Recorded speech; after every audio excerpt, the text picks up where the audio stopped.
হাজরা মোড় থেকে।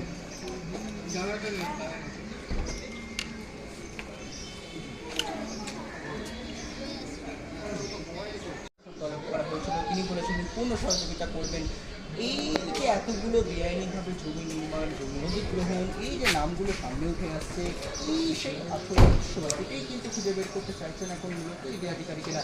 আর সেই অনুযায়ী আজকে সকাল থেকে তারা কিন্তু একেবারে সক্রিয় মুডে বিভিন্ন জায়গায় তল্লাশি বিধান চালিয়ে নিয়ে যাচ্ছে। আর সেই ছবিটাই ধরা পড়ছে কিন্তু এই মুহূর্তে দাঁড়িয়ে মান রোডে।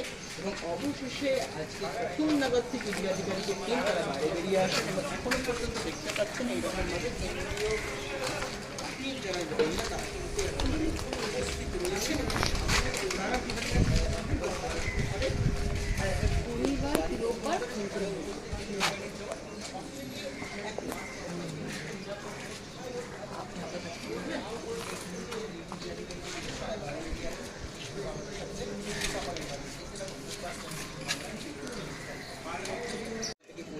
এবং অন্যদিকে দাঁড়িয়ে আপনাদেরকে জানিয়ে রাখবো যে সোনারপুর বাড়িতে যখন ইডি আধিকারিকেরা হানা দিচ্ছি, গোল পার্কের কাকুলিয়া রোডের বাড়িতেও ইডি আধিকারিকেরা হানা দিয়েছেন। বালিগঞ্জ, দক্ষিয়া বিভিন্ন নির্মাণ সমস্যা একেবারে কিন্তু বলা যেতে পারে তোলাবাজি অভিযোগ